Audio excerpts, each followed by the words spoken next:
Ao vivo. Salve, salve todos e todas.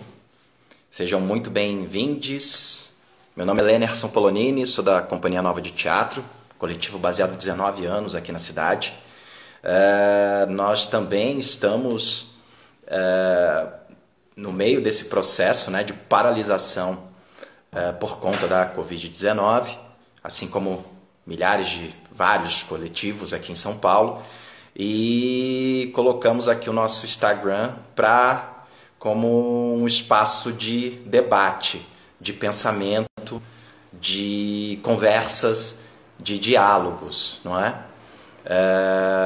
Nós estamos já na 6ª semana dessa série que nós inauguramos na quarentena e conversamos aí ao longo dessas semanas com vários curadores, atores, gestores, pessoas ligadas ao campo do pensamento, das artes, não é? Justamente para pensar, elaborar, pensar caminhos, estratégias nesse momento tão difícil, tão sensível para nós. Hoje nós vamos conversar com o Hugo Pozzolo. Ele é ator, palhaço e secretário de Cultura de São Paulo. É o nosso atual secretário de Cultura. E eu estou aqui aguardando o Hugo Pozzolo aparecer para convidá-lo para participar dessa transmissão. Então vamos ver se o Hugo está por aqui. Eu ainda não o vi. Enquanto isso as pessoas vão chegando, as pessoas vão, enfim, chegando aqui no nosso espaço, e vamos aguardar aqui o Hugo Pozzolo. Estava aqui falando com o assistente do Hugo. O que eu posso fazer também é... ele está aqui. Que maravilha. Hugo Pozzolo já acenou aqui. Vamos com o Hugo, que nos concedeu essa honra de participar desse debate, desse diálogo. Salve, salve, Hugo. Tudo Boa bom? noite. Tudo bem? Tô Tudo ajustando ótimo. aqui o áudio para não ficar nem de mais nem de menos. Maravilha. Só ajustando aqui 2 minutinhos, eu apoio tudo aqui, tá? Tá certo. Hugo, eu estava aqui falando, que, enfim, contando aqui rapidamente, você é uma figura muito conhecida na cena teatral de São Paulo, não é? É uma figura ligada ao movimento de teatro de grupo, é ator, é palhaço. Eu mesmo já dei muitas risadas nos espetáculos que você atuou, enfim, dirigiu, com os parlapatões, patifes e paspalhões. Exato. Tem uma ligação muito forte, ali também com o movimento de revitalização da Praça Roosevelt, não é? Tanto atuando, com o seu grupo, com o Espaço Parlapatões também, mas também ali de uma sólida colaboração com a SP Escola de Teatro.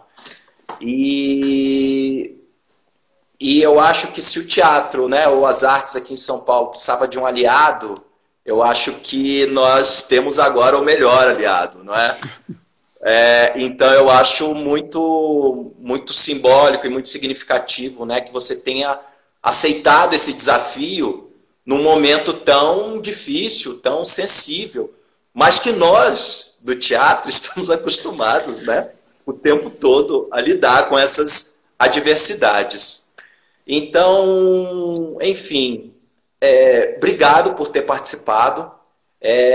A gente resolveu criar esse espaço no nosso Instagram justamente como um registro do pensamento, dos diálogos desse momento. E o bacana é que isso fica depois registrado no Instagram, vai depois também para o YouTube, como um documento aqui do nosso tempo. Muito obrigado, querido. Obrigado você. Eu acho que, enfim, eu tenho que dar uma primeira satisfação aí geral. Eu não tenho participado de lives e de bate-papos assim, a não ser aquele que foi o oficial de abertura do ciclo Cultura Presente, mas você já vinha solicitando há bastante tempo. Vocês fizeram o primeiro ciclo e eu não pude participar. E aí eu falei, não, vamos deixar agendado. Eu estou falando isso porque talvez outros lugares possam ficar assim, olha, a gente gostaria e você não pôde, mas fez aquele.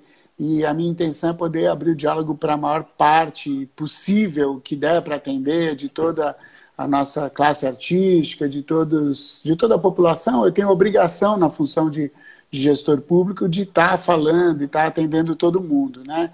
Então, só para dar esse alô geral, assim, que não se trata assim de uma exclusividade deste ou daquele, né? Eu tenho a possibilidade de estar falando sempre, que na verdade, exatamente como eu entrei, exatamente no momento que começou a quarentena, a carga de trabalho e o trabalho à distância realmente se tornou uma coisa desafiadora, né? Porque é um ritmo de trabalho totalmente diferente.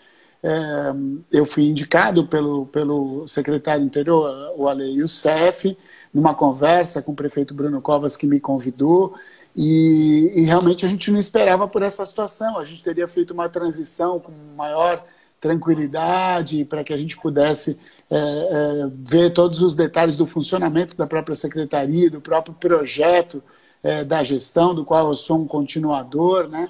E essa tarefa foi me dada pelo prefeito Bruno Covas. E aí, importante estar aqui falando com os meus pares, né? Eu venho de uma militância em torno do teatro, do circo, de políticas públicas, e onde, surpreendido pela quarentena, por um momento daquele impacto, falei, e aí, o que eu posso fazer? Eu falei, exatamente, eu estou no lugar certo, na hora certa, porque eu conheço bem a situação e a dificuldade que a gente vem enfrentando, e que não tem a ver só com a pandemia, tem a ver com um projeto ideológico conservador que nos atingiu fortemente, né? Com uma criminalização da arte, da cultura, do fazer artístico de uma maneira muito tola e estúpida, e que veio deslocando toda a produção e tornando a gente, colocando todos nós numa situação muito incômoda. E isso se agrava ainda mais com esse momento de crise global, que obviamente atinge aqui a nossa cidade e atinge os artistas da nossa cidade, com a qual a gente tem que lidar e tentar buscar saídas e possibilidades para todos, né?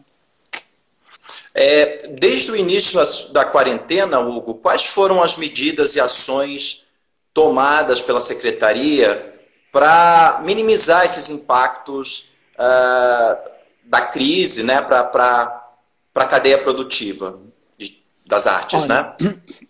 A primeira atitude ainda do Ale Youssef na transição foi essa uma portaria em que tudo aquilo que estava sendo desenvolvido para aquele momento, né, que estava contratado ou que estava projetado, poderia mudar de data e poderia ser renegociado no sentido de tinha uma apresentação naquele fim de semana, vai para frente. É uma portaria que realmente de cara já deu um alívio assim.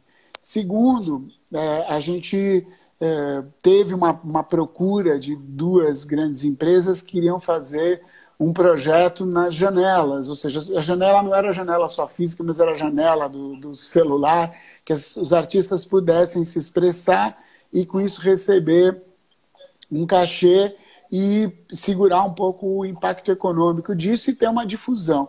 E isso era com um recurso privado. No entanto, a gente sofreu uma liminar questionando por que a Secretaria estaria gastando esse recurso e não esse recurso estaria indo para a saúde, quando na verdade era dinheiro privado. E essa liminar afugentou esses dois grandes patrocinadores interessados em financiar essa ação que seguraria um pouco a situação dos artistas. Mas, evidentemente, a gente olhou para a estrutura da Secretaria, que é muito grande, tem 113 equipamentos culturais, muito significativos na cidade, muitas bibliotecas, casas de cultura, centros culturais, teatros, que, ao pararem a sua programação, perceberam que ela poderia acontecer de outra maneira. Então, a gente teve um primeiro investimento nesse sentido de esforços, não investimento de recursos, porque os recursos já estavam lá, mas foram redirecionados para as ações online. Então, a gente pegou toda a programação que seria executada desses equipamentos que eu estou falando e direcionou que eles realizassem. E com isso a gente fez chamamentos, também equilibrando a questão de valores. Então, a gente estabeleceu um valor de R$700 por pessoa, por artista participante, colocado que a pessoa poderia participar todo mês. Então, ela teria, no mínimo, esse cachê mensal do momento da quarentena até o final do ano. E o chamamento não é um edital concorrente, ou seja, uma pessoa que entra, ela não derruba outra que vai participar. Elas se somam, obviamente, até um certo limite do recurso, do qual nós ainda não chegamos com chamamentos no recurso mensal, e que possibilitam, dentro da estrutura de dotação orçamentária e daquilo que está aprovado na LOA, que é a Lei Anual de Orçamento, que a gente pudesse executar isso com relativa tranquilidade, na medida em que a gente ia atendendo, os artistas iam se expressando, a continuidade foi acontecendo. Houve também uma liminar, a qual ainda não está resolvida, a gente foi impedido, no caso dos centros culturais e de teatros, de seguir com a programação, porque elas são ligadas aos equipamentos. São programações, por exemplo, Casa de Cultura do Butantã, o Teatro Alfredo Mesquita, é a partir da rede social ou da plataforma da qual é que se desenvolve uma live, uma oficina, que pode durar mais do que uma live, enfim, vários encontros. E isso acabou criando esse impedimento temporário, mas a gente tem uma confiança na justiça aí de que vai ficar esclarecido que essa ação é uma ação necessária, obrigatória da nossa parte, que a gente tem que dar continuidade na programação. A própria legislação nos impõe que a gente deve cumprir aquilo para o qual o orçamento foi destinado. E que, evidentemente, a Secretaria de Cultura também, assim como todas as outras secretarias, abriu mão de recursos que foram destinados à área da saúde pelo impacto da emergência, e isso a gente tem que realmente agradecer. Eu fico muito feliz de estar na equipe do prefeito Bruno Covas pela maneira responsável com que ele tem direcionado, né? A gente tem 2 hospitais de campanha que tem atendido, quer dizer, eu acho que tem um foco na questão da saúde fortíssimo, não se deixou de investir recursos, tanto que a cidade de São Paulo tem um índice hoje, né, mais equilibrado de 65% a 70% de ocupação de leitos, né, porque houve investimento também em hospitais, estavam parados, foram agregando leitos e respiradores, então a gente não está trabalhando no limite, ao contrário, está trabalhando numa margem aí da saúde bastante significativa, o que também deixou confortável todo o setor, né? O setor de todas as secretarias. Então, se a Secretaria de Cultura está fazendo a sua atividade, todas as outras estão fazendo e cumprindo o seu orçamento. Como nós, artistas, e eu me incluo, né? Mas como o setor artístico ele está sempre muito visível, muito exposto a esse questionamento, que é um questionamento de um lado conservador, e claro, a gente tem que respeitar as visões mais à direita, mais à esquerda, enfim, mas não essas abusivas, essas que colocam uma criminalização da cultura. Aí realmente é muito incômodo a gente lidar com esse tipo de combate, que muitas vezes tem um caráter também eleitoreiro, entendeu? Que é alguém querendo aparecer em função da eleição municipal desse ano. Então a gente tem que ser muito cuidadoso ao lidar com esse tipo de ação de liminar que tenta impedir, que está prejudicando uma série de trabalhadores que tenho certeza que estão passando apertado. E há uma confusão também. Quando fala artista, parece estar falando aquele artista famoso da televisão. Muitas vezes as pessoas têm esse equívoco na cabeça. A maior parte dos trabalhadores e trabalhadoras da cultura são pessoas que estão ligadas aos seus grupos e que têm o seu fazer diário. Muitas vezes são grupos periféricos, nem todos, alguns são centrais. Eu venho de um grupo que nasceu na rua e atua no centro da cidade e sei bem o que é esta realidade da sobrevivência do ator que vive do seu cachê e sobrevive sem um ganho fixo mensal e que precisa ir fazendo a roda girar para poder sobreviver, né? Então é muito importante que a gente coloque isso de maneira muito clara para que a população entenda que não está se querendo favorecer grandes nomes que são conhecidos e que merecem ganhar os cachês que merecem porque alcançaram um grande sucesso. Nós estamos falando dos trabalhadores da cultura que não são só artistas, existem os técnicos que esses estão passando por maiores dificuldades, porque o artista, de um jeito ou de outro, pode ainda se expressar aqui através da internet, talvez receber algum recurso por isso. E a gente criou editais também que abrigavam técnicos, né? Para que eles fizessem depoimentos ou que dessem oficinas, contassem a sua experiência e com isso também recebessem cachês e pudessem dar continuidade. Então, eu acho que esse é a primeira maneira como a gente encarou a situação. É muito importante, não é? Eu ia até falar um pouquinho de gestão, não é? Você ressaltou bem que é uma gestão de continuidade, não é? E percebe-se que nessa gestão tem-se uma preocupação muito grande com o diálogo, né? Primeiramente, eu acho que tem uma equipe muito bacana que, por exemplo, hoje forma aí a secretaria, e pegando aqui para o lado do teatro, né? O Pedro Granato, que está fazendo um trabalho maravilhoso nos teatros e centros culturais, o Júlio Dória lá na secretaria, não é? Todos os coordenadores e gestores, que são pessoas intimamente ligadas ao teatro, à produção, né? Tem uma relação profunda com a cena da cidade, com os equipamentos. E é muito interessante também notar a questão das políticas afirmativas, não é?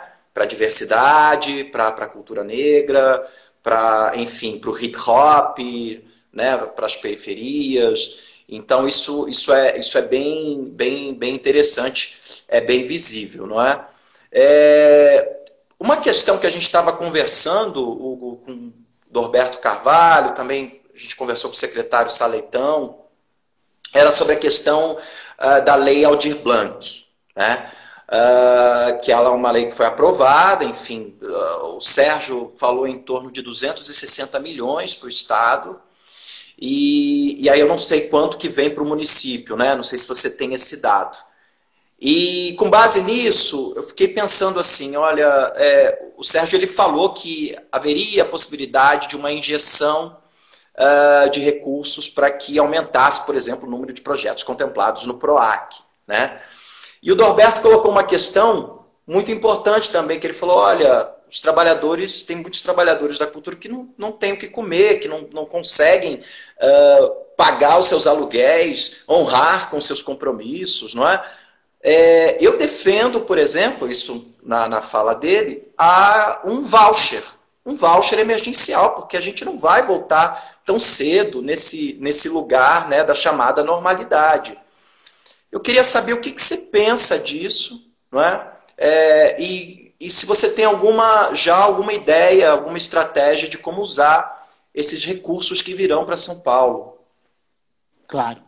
Vamos lá. Primeiro, para São Paulo, a cidade de São Paulo, calcula-se em torno de 70 milhões. Né? 20% desses recursos, pela lei aprovada, e se ela não sofrer nenhum tipo de veto, se ela for sancionada da maneira como ela está, ela chegará com uma parte do recurso destinado a editais. A outra parte, essa parte é em torno de 20% destinada a editais, que são editais formulados aí por cada secretaria conforme as suas linhas políticas.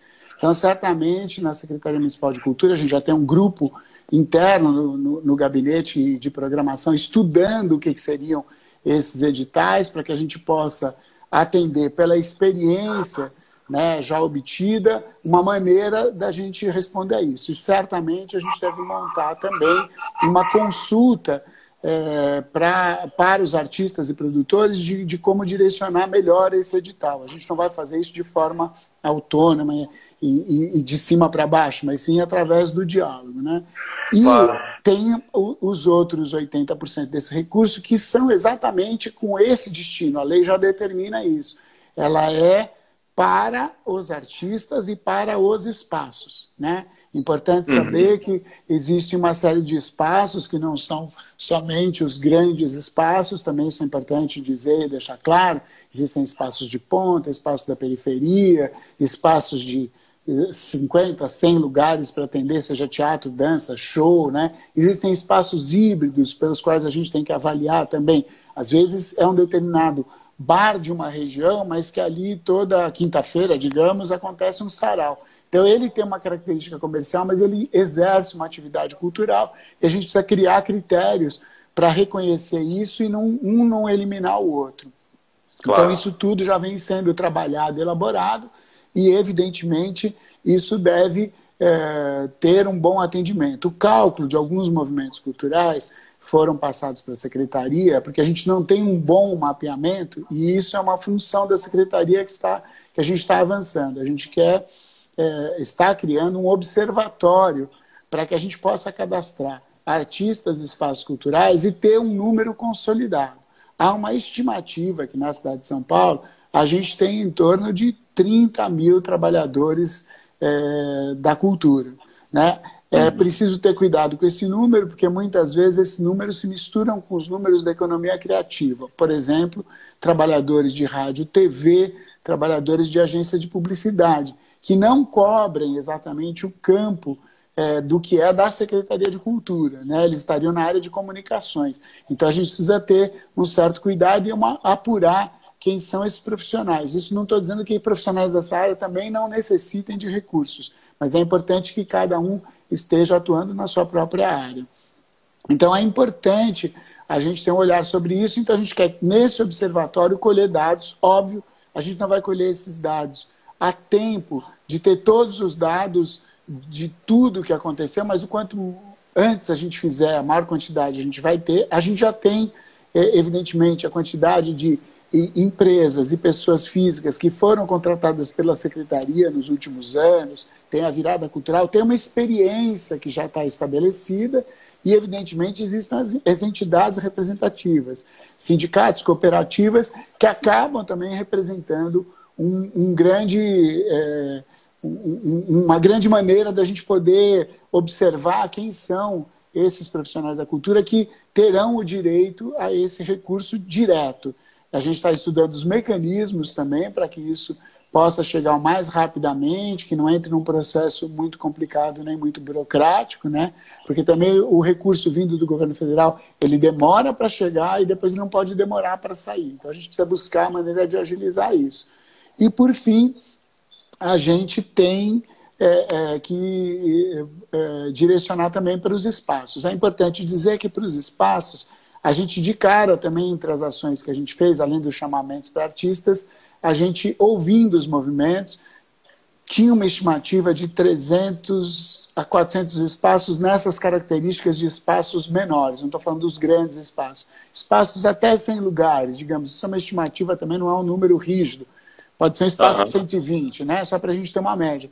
A gente tinha uma estimativa de até 300 espaços. A gente conseguiu lançar um edital para 100 espaços e, por solicitação das entidades, a gente já adiou 2 vezes, porque alguns não quiseram se inscrever, é importante esclarecer, ficaram com medo de que, recebendo esse recurso, não poderiam participar de editais como o Zé Renato, de teatro, como o Fomento à Dança ou o Fomento ao Teatro.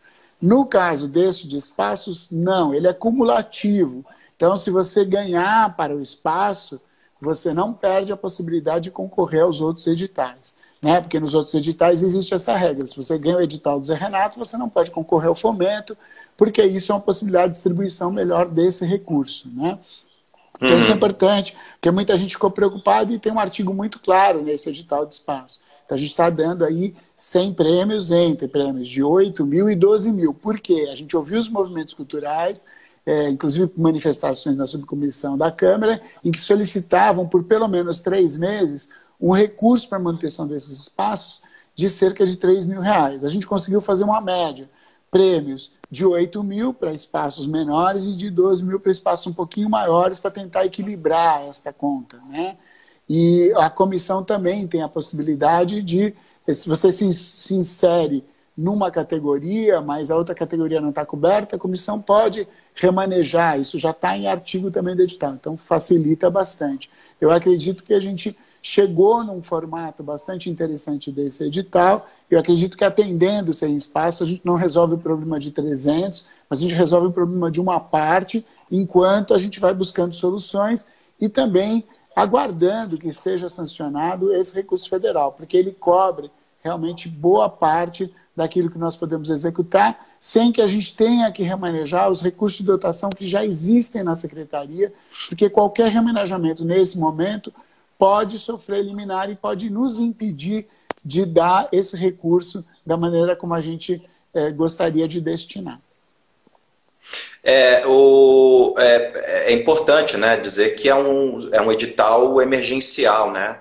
E, inclusive, quando esses grupos eles ganharem, eles já vão pagar aquilo que eles já estão devendo, né? A gente sabe de muitos, tem grupos que estão aí prestes a entregar os seus espaços, não é? Porque pagam os seus aluguéis, outros já não têm mais condições e muitos espaços já estão deixando de existir. Então, num certo sentido, esse edital ele é emergencial, ele vem como um respiro, não é? Para esses coletivos que estão necessitando. Eu fiquei pensando aqui sobre essa questão do teatro online, não é? Da transmissão dessas experiências online. E a secretaria, né, as instituições, SESC, Estado, município, estão sistematicamente usando essas plataformas para poder fazer, enfim, poder transmitir, não é? Isso, na sua opinião, isso fica depois? Isso é uma possibilidade? Quer dizer, isso vai ser incorporada nas ações da Secretaria? Eu acho que não só nas ações da Secretaria, eu acho que é uma realidade com a qual nós teremos que lidar. Evidentemente, aquilo que é presencial na arte dificilmente será substituído. A presença humana, o contato, o espaço de encontro, de comunhão, o que gera aglomeração, ele sofreu esse grande impacto. Eu acredito que a gente tem um tempo em que a gente vai viver desta outra maneira. E essa influência permanecerá no futuro, mas, óbvio, virá uma vacina, virá um remédio, a gente vai sair dessa. Talvez não tão rápido quanto a gente imaginasse no começo, mas eu sou muito otimista nesse sentido, né? Uma população imensa de 7 bilhões, certamente vai ter 2, 3 pessoas que vão nos salvar aí com algum remédio, com alguma vacina, né? Sempre tem um jeito. Eu acho que as artes passaram por muitos impactos ao longo da história, não é? Nós passamos, por exemplo, no mundo, recentemente, por uma grande guerra mundial. A Segunda Guerra foi muito terrível para a humanidade e as artes não feneceram. Elas atravessaram as suas dificuldades e elas retornaram. A gente aqui no Brasil tem uma experiência terrível. A gente passou por uma ditadura militar que censurou, que perseguiu artistas, que tornou alguns artistas exilados ou autoexilados porque ficaram com muito medo. E a gente teve realmente que superar isso tudo e enfrentar. Óbvio que a situação de peste é diferente da situação de guerra, dessas duas que eu citei, mas elas nos colocam também em condições de buscas criativas. Essas interações tecnológicas, da live, do ao vivo, elas acabam apontando, de alguma maneira, espaços criativos. Eu assisti no sábado o espetáculo dos Sátiros, feito pela Simple, pela plataforma Zoom, né? E onde há uma teatralidade, onde é, ao mesmo tempo, um cinema ao vivo, não é exatamente uma linguagem nem teatro, nem cinema, e nem uma linguagem já vista em internet, que propicia uma interação. Existe o aspecto da performatividade, que é a do risco do artista estar fazendo algo ao vivo. Existe, de uma outra maneira, não é a presença física, mas essa presença virtual, onde a pessoa se manifesta através do chat, interage com isso, e acaba criando uma relação entre as pessoas neste momento onde a gente está vivendo. E se isso vai permanecer ou não, eu não sei, mas que isso vai influenciar muito as linguagens todas, eu não estou falando só da linguagem teatral, do show, das relações todas, eu acredito que sim. E talvez a gente até abandone isso, né? Porque também pode-se criar um esgotamento. Hoje a live tem sido um canal de expressão do artista, mas que pode se esgotar pelo próprio artista ou pelo próprio cansaço do público. Isso a gente não tem uma medida. O que eu gostaria de dizer é que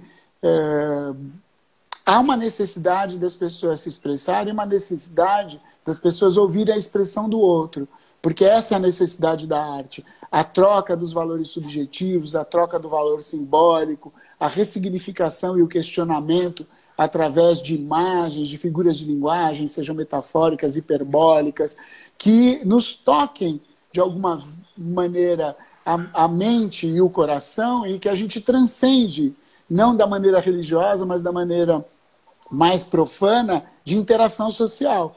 Isso acontecerá independente da tecnologia, independente da presença física, porque a necessidade da arte é muito maior do que aquilo que é a tentativa de abafar e deixar a arte sem as suas capacidades, seja pela censura, seja pelo raciocínio conservador, seja pela tentativa de impedir a expressão, seja pela dificuldade do momento histórico que a gente vive, de uma peste, de uma doença que nos aflige, que nos bota medo e nos deixa trancado em casa. A gente tem que respeitar o nosso medo e saber atravessar esse momento, e não vai deixar de se expressar. Eu acho que esse que é o que me move também. Nós não deixaremos de nos expressar enquanto artistas e não deixamos de ter necessidade de expressão enquanto público. Essa é uma função social da arte das mais importantes. Aquela foto do Berliner Ensemble, teatro criado pelo Brecht, viralizou e chocou, não é, a comunidade teatral no mundo todo, não é? Teatro com todas as cadeiras, e depois uma segunda foto que mostrava o teatro com distanciamento, né? Não era o distanciamento brechtiano. Aí tinha esse distanciamento, né, ali físico, real, não é, das cadeiras. Pensando um pouco nesse lugar, você acha que é possível pensar num primeiro momento, numa volta em transmissões nos teatros online, nas casas das pessoas e só os atores no palco? Ou você acha que é possível abrir, por exemplo, segundo defendeu aqui o secretário Sérgio Saleitão, com, por exemplo, 1/3 da capacidade? Existe um estudo da secretaria nesse sentido? Sim, nós reunimos tanto coordenadores de todos os equipamentos, né? Estamos com o auxílio da Secretaria Municipal de Saúde para pensar, de um lado, tecnicamente os protocolos dos nossos equipamentos, para abrir um diálogo também com os equipamentos privados, os teatros, casas de show, para que a gente possa balizar e ter uma interação a respeito de como voltar a funcionar, evidentemente observando as experiências internacionais, compreendendo que esses protocolos podem ser alterados de local para local, então ouvindo muitas orientações da saúde, para criar patamar, para que cada um tenha a sua referência. A Secretaria Municipal de Cultura ou a Prefeitura Municipal de São Paulo, uma hora ou outra, vai legislar sobre isso, mas não legislar naquele sentido proibitivo, mas de estabelecer os limites e as possibilidades, assim como está sendo num protocolo, por exemplo, de funcionamento de um shopping. Quer dizer, por um período menor de horas, com gente tirando a temperatura na entrada. Todos esses protocolos técnicos, eles existirão. O que a gente está fazendo é cuidar daquilo que é a especificidade das nossas atividades. Então, não interessa o que eu, Hugo, como secretário, acredito ou não acredito. A gente tem que buscar realmente um caminho que dialogue bem com a segurança sanitária das pessoas, que são o público e os artistas, né? E buscar soluções. Então, essas soluções de poltronas afastadas estão em discussão. A solução de você fazer, como vê nas fotos, eventos ao ar livre com as pessoas distantes, 2, 3 metros umas das outras, tem tudo que a saúde aprovar, a gente vai dar espaço para acontecer, tanto na programação da secretaria, quanto também naquilo que a gente puder auxiliar as intervenções que são de caráter privado. Então, eu acho que, nesse sentido, a gente está buscando fazer os estudos mais detalhados possíveis para que, na hora em que acontecer a fase de uma abertura para a área de expressão, de público, né? Isso vai acontecer. E, evidentemente, eu também acredito que muitos artistas vão dialogar com aquilo que eu chamo de híbrido, ou seja, você tem uma presença de 10 pessoas, porque não cabe mais do que isso, digamos um teatro de 100 lugares, talvez só 10 pessoas possam entrar, mas isso não impede de você ter uma interação também pela internet e se tornar um diálogo para um público maior. Então, eu acredito na possibilidade criativa e saídas para isso. E também acho, por ter uma experiência vinda do teatro de rua, que existe muito mais possibilidades nos lugares públicos abertos. Então, a gente tem que estudar também, a gente está em estudo de quais os lugares da cidade onde podem abrigar essas expressões, porque, evidentemente, o lugar aberto, ele não tem ar-condicionado, ele não está fechado, todo mundo respirando junto. Se você mantém o distanciamento social, né, ele é uma possibilidade ainda melhor sem gerar aglomerações. Tudo em estudo, mas a gente está aprofundando esse estudo para ter bastante esmiuçado o que se pode oferecer para aí que todo mundo pegue como referência, né? Que foi uma questão, né, até que um dos convidados colocou aqui, ele falou assim, olha, então vamos lá, qual é o protocolo então para manter um vagão de metrô lotado, não é, como a gente tem visto, e um teatro ou um cinema que não pode abrir aí com um terço da sua capacidade, não é? Existem algumas contradições que eu acho que também a gente vai ter que pensar, vai ter que lidar com isso e encontrar a melhor forma, né? Mas eu fiquei pensando aqui, né, Hugo, e aí você já também tocou nesse ponto, na questão simbólica e que representa a arte, né? E é a arte que está salvando a vida das pessoas, num certo sentido. É a arte que está trazendo um respiro nesse momento de confinamento. Então as pessoas estão assistindo séries, filmes, vendo as transmissões das experiências cênicas online, shows, lives, enfim, as pessoas estão conectadas aqui nesse diálogo, não é? Primeiro, você acha que isso vai mudar a relação das pessoas com relação à forma como elas enxergam a arte? E segundo, tendo em vista que a gente tem aí um projeto obscurantista, não é? Que vem atacando não só as artes, mas as ciências, a educação, enfim, tudo que toca, não é? Na questão humana. Você não acha que nesse momento de crise não é um momento de se ter investimento pesado na cultura, de se ter um projeto que coloque ali a cultura como um lugar de ressignificação, de identidade dos povos, de reconstrução desse projeto de país? Você acha que as secretarias elas podem contribuir nesse sentido? Bom, primeiro que eu estou numa gestão que é a continuidade da gestão do Ali Youssef, que já vinha trazendo a cultura como centralidade da discussão. E o prefeito Bruno Covas foi quem impulsionou isso. Ele falou, eu preciso trazer a cultura para um protagonismo na cidade, porque ela é fundamental para a existência da população. E a população precisa ter acesso ao bem cultural. Muitas vezes existe essa coisa de que parece que é uma exclusividade de alguns ter acesso ao bem cultural. Isso é uma obrigação constitucional, né? Que está lá, artigo 155 e 156 da Constituição Federal de 88. Então, é muito importante a gente ter claro que a cultura é uma prioridade, mais do que de governo, é uma prioridade de Estado. E a gente tem que ter este foco de atenção, de que ela deve ser colocada à frente. Quando vem um momento de crise como esse, o pensamento conservador, ele coloca assim, olha, a saúde está na frente. Aí você tem que falar, tá, a saúde realmente está na frente. Não tem dúvida que a gente precisa salvar as vidas que estão correndo risco com a Covid.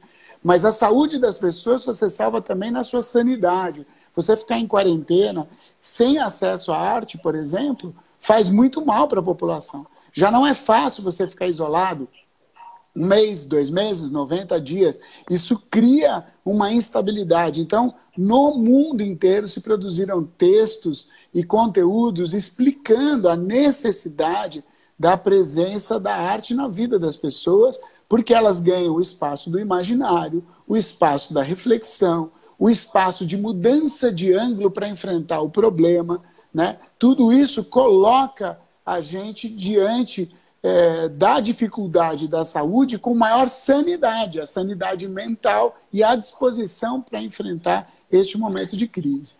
Sem dúvida, a questão do investimento de recursos é fundamental, tanto que a gente apoiou diretamente a lei federal, a gente buscou a questão da imediata de destinar recursos que estariam em outras dotações para atender os nossos chamamentos, as nossas ações de edital, e a gente constrói com isso uma possibilidade de investimento diferente do que estava previsto. Porque, óbvio, tinha toda uma programação, o calendário macro da cidade. O que a gente está fazendo, todos os eixos que foram pensados e desenvolvidos na gestão do ALEI-UCEF como São Paulo, capital da cultura, transitam para esse projeto que é o mesmo, mas alterado à realidade da pandemia, de destinação, inclusive, dos recursos, pensando esses 10 eixos como cultura presente. Claro, porque essa tem sido a nossa tag. Quer dizer, neste momento em que a gente está passando por uma crise, a cultura é fundamental. Eu me lembro quando eu estava no movimento Arte contra a Barbárie, no início desse milênio, né? De 99 para 2000, a gente tinha um grande mestre ali, o Gianni Ratto, né? Um grande mestre do teatro, que era quase que o tutor dos diretores que compunham aquilo. E o Gianni Ratto uma vez contou uma experiência incrível, que na Segunda Guerra Mundial ele foi fugindo dos fascistas na Itália e se escondeu numa cidade do interior, onde ele não dizia o próprio nome, inventou um nome, foi vivendo numa pensão para poder escapar ali da perseguição fascista, né? E ficou muito quieto. E no meio da guerra, um dia ele foi chamado a descer pela senhoria da casa dele para participar de um teatro. Ele gelou, ele falou, me pegaram, me flagraram, hoje eu vou ser preso, os fascistas vão me matar. Ele desceu, era um bar, estavam todos bebendo, escondidos, porque não podia fazer festa durante aquele período, e uma pessoa recitou uma poesia, outro representou um personagem, e aí pediram para ele fazer alguma coisa, ele falou uma poesia, ele falou, olha, eu nem sabia que teatro era isso, ele que vivia de teatro até então. E porque as pessoas tinham essa necessidade, né? Então eu acho que a live para mim representa um pouco essa expressão do que o Gianni Ratto colocou nesse momento, ou seja, tem uma hora que você precisa dialogar desta maneira mais subjetiva. E isso cria não só o valor simbólico, mas cria também a questão identitária. E ela não é uma questão identitária do ponto de vista nacionalista que os fascistas queriam. São as identidades que a gente percebe, por exemplo, no discurso da diversidade que a gente tem hoje. Ontem, a cidade de São Paulo deixou de receber a maior parada LGBTQAI do mundo, certo? Porque ela, além de ser uma parada incrível, que representa uma combatividade fundamental contra o preconceito, ela é também um movimento econômico fortíssimo para a cidade. Ela é também um movimento de identidade das pessoas, porque você precisa reconhecer no outro aquilo que ele está manifestando com o seu corpo, com a sua expressão, com a sua roupa, para além da ideia mais fechada de arte que a gente pode ter. A moda é uma forma de identidade. A expressão do corpo, a presença corporal significa muito. Então, isso é um valor cultural, um valor simbólico importante e que uma Secretaria de Cultura precisa estar envolvida do ponto de vista de dar a base disso, e não a curatoria. Ela não é censora, ela é estimulante das estruturas para que tudo isso possa acontecer. E para que as pessoas tenham a liberdade de se expressar como quiserem. Porque o pensamento conservador, se você pegar esta pessoa estúpida e imbecil que é o presidente da República, quando ele fala, eu vou condenar o ativismo, o que ele está dizendo? Ele está dizendo que ele quer pessoas passivistas, pessoas que o atendam como um gado, que só concordem com o que ele pensa. Ele não aceita a diversidade de pensamento, ele não aceita a diversidade de comportamento, ele não aceita que a sociedade seja complexa e diversa como ela é. Ele quer impor uma visão de mundo, e isso é um sentido totalitário da vida. Eu acho que quem acredita na democracia, na liberdade, caminha noutra direção. Então, é obrigação de um gestor de cultura, um secretário de cultura, ainda mais um que é artista como eu, que tem um envolvimento direto com a arte, para mim, inaceitável ouvir esse tipo de produção da ignorância constante que o presidente da República produz. E, de outro lado, a gente cria um espaço muito bacana aqui em São Paulo, que é não de fazer isso só como confronto, mas mostrar que tem que ser de outra maneira. Isso cria uma referência nacional importante. E isso ser realmente balizado e colocado como uma política pública é muito importante, para além dos recursos que a gente tem, porque às vezes os recursos são limitados, mas dar a sinalização do que é a visão de política pública é fundamental. Pensando que muitos grupos coletivos, não é, já estão com a corda no pescoço. Claro que São Paulo, não é, tem modelos de leis, editais que são exemplares, são balizadores assim, para o resto do Brasil, não é? Isso a gente não tem dúvida disso. Mas, ao mesmo tempo, a produção ela é muito grande, né? A produção, só ano passado em São Paulo foram quase 1.800 estreias, não é? É muita coisa. Só a cooperativa de teatro abarca aproximadamente 800 coletivos ativos, né, na cidade, que disputam os editais, as verbas. Nesse cenário de pandemia, de emergência, você acha que, por parte da secretaria, você acha que a gente pode ter esperança que, por exemplo, reeditem aí um prêmio Clay Diáconis, que vem aí para abarcar um outro tipo de produção, ou, por exemplo, uma injeção de recursos no prêmio Zé Renato, por exemplo, não é? Que eu acho que originalmente ele estava em 12, ele foi projetado em torno de 12 milhões, né?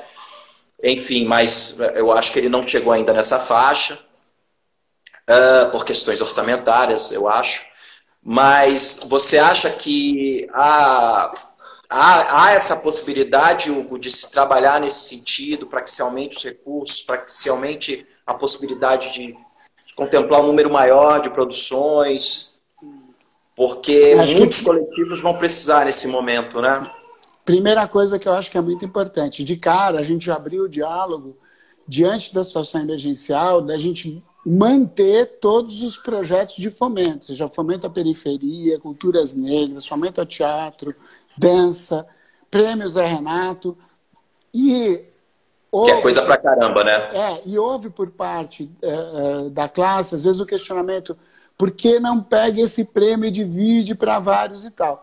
E aí, isso foi falado em audiência na Câmara, e eu fiquei de ouvido, mas eu quis entender o que o movimento queria, né? E a gente falou disso, conversou, por exemplo, para soltar o fomento ao circo, conversou com circenses, por exemplo, para saber, mas tinha os limites da lei. E tinham também os limites da conquista da categoria. A gente tem que entender que este momento é um momento transitório, né? Então, a gente precisa mitigar o impacto, tentar atender os trabalhadores da cultura. Espero que a lei federal seja sancionada, porque isso também injeta recursos para que a gente possa realmente também investir e ampliar editais e fazer esses editais exatamente com essa discussão mais ampla, com setores produtivos para poder atender e não ter uma disputa entre linguagens, para que as categorias uma não comam as outras e que a gente consiga equilibrar isso. Então, sem dúvida, a gente tendo recurso, é óbvio que a gente tem que fazer isso de cara. Dentro dos recursos que a gente tem, existe uma questão que foi destinar para novos editais, como de espaços. O que a gente conseguiu destinar, a gente fez de cara.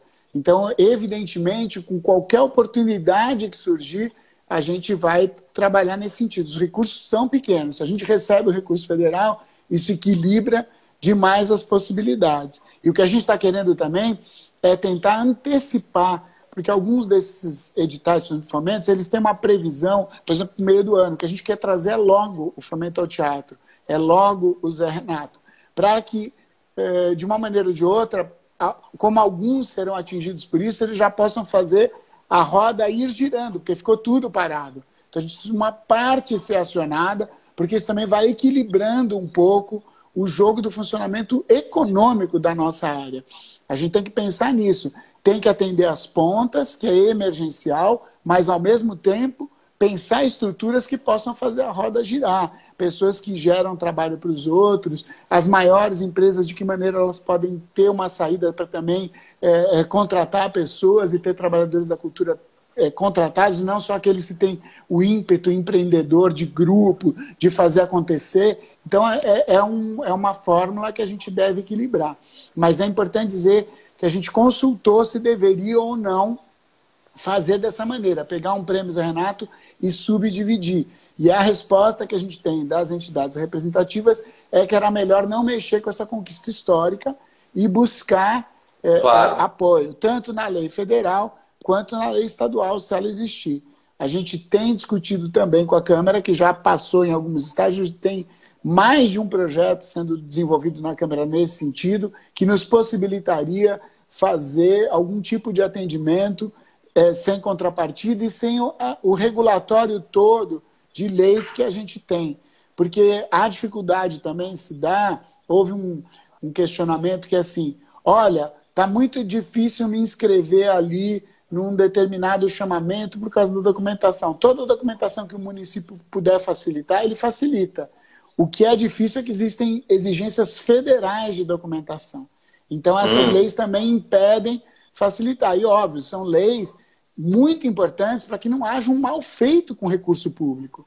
Né? Claro, então, eu, como gestor, eu acho que muitas dessas leis têm que realmente existir, porque, senão, qualquer outro gestor poderia sair distribuindo ou fazendo campanha, digamos, eleitoral, só com uma distribuição de recursos. A gente tem que ter cuidado com o trato do erário, né? Ele é um dinheiro que é de todos. Então, a documentação ela pode parecer uma exigência burocrática muito complexa para quem está sozinho, mas para isso existem as cooperativas, existem outros campos de atuação das entidades, onde cada um pode entrar no cenário e atuar. Então, o indivíduo não deixa de ser atendido no caso de uma cooperativa. Ele estando cooperado, ele não tem aquela dificuldade burocrática toda, que a cooperativa já está pronta para atender isso. Eu, como venho de uma cooperativa, que é a Cooperativa Paulista de Teatro, fui da diretoria em outras gestões, sei o quanto é importante uma cooperativa, porque às vezes a pessoa sozinha ela não dá conta daquilo tudo. E a cooperativa é exatamente para unir esforços desses trabalhadores mais individuais ou de coletivos e não sofrem o grau de exigências e o pagamento de impostos que um CNPJ exigiria. E aí a cooperativa representa todos, né? Acho importante ter isso claro para não parecer também que a secretaria cria dificuldades para as pessoas terem acesso ao recurso. Não, tudo que a secretaria puder fazer, faz. Inclusive, quando o prefeito assinou o decreto de emergência, a gente adequou para diminuir prazos de editais, para facilitar com maior celeridade o atendimento desses recursos. Bom, nós estamos chegando aqui nos nossos 6 minutos finais, e aí eu só queria fazer um pequeno comentário, que eu estava discutindo também com o Dorberto da SATED, que a gente estava falando sobre isso, falou assim, poxa, né, nós temos a lei de fomento, temos o Prêmio Zé Renato, temos alguns mecanismos que garantem momentaneamente a sobrevivência dos grupos, né? E aí a gente estava falando da forma de disputa desses editais, que, por exemplo, o fomento é uma lei de continuidade, não é? Então, é um absurdo, por exemplo, que um grupo como o Vento Forte ou o Tuov, grupos que são patrimônio da cidade de São Paulo, entrem num lugar de disputa com um grupo que está se formando 1 ano, 2 anos, 5, 6. Então, isso gera uma disputa maluca, caótica, não é? Sendo que, assim, poxa, o César Vieira não tinha que estar disputando isso, já tinha que receber recursos diretamente do Estado para que as suas atividades continuem acontecendo, porque aquilo é patrimônio da cidade, não é? Eu acho que também, no momento oportuno, né, passada aí a pandemia, eu acho que é uma discussão importante, não é? Porque São Paulo tem uma produção teatral muito forte, muito potente do ponto de vista estético e do ponto de vista da produção mesmo, do trabalho, da geração de renda, não é? Enfim. Sem dúvida, sem dúvida. Não é? Olha, eu não gosto de chorar sobre o leite derramado. Eu fui uma das pessoas Claro. que participou da comissão que escreveu a Lei do Fomento, né? Foi um dos redatores da Lei do Fomento. E eu fui voto vencido exatamente nesse quesito. Eu tinha proposto que a Lei de Fomento fosse colocada em 3 estágios diferentes. O estágio de quem era iniciante, que era uma coisa por tempo, podia ter outro critério, de quem já tivesse um tempo de existência de grupo em outra faixa e de um grupo já consagrado que teria um apoio permanente. Claro que permanente não há de infinito, mas permanente com uma comissão que acompanhasse, que fosse avaliando tudo aquilo que acontece. Mas, numa assembleia, eu fui voto vencido.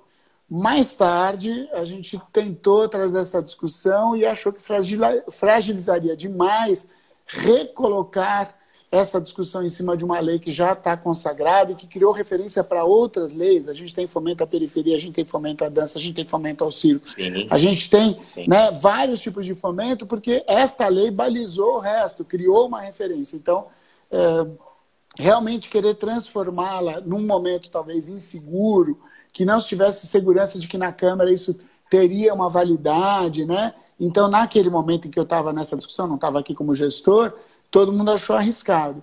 Eu acho que é oportuno, depois que a gente transitar esse período mais grave, o pico, que é a quarentena, que a gente entrar numa curva mais suave, que dilatar, estou completamente aberto a essa discussão, até porque eu tenho um pensamento sobre isso.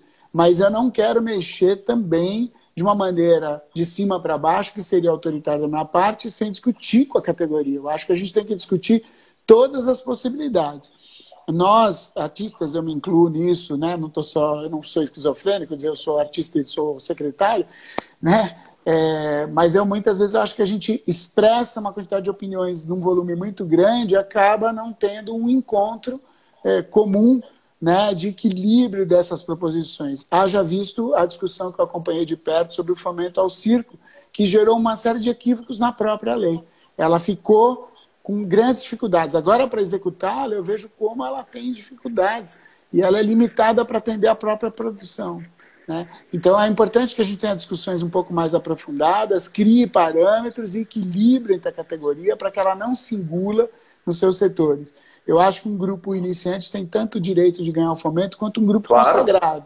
Agora, a gente não pode perder a visão patrimonial daquilo que é imaterial desses grupos que você citou, que são grupos fundadores de um projeto teatral no qual São Paulo é vanguarda internacional.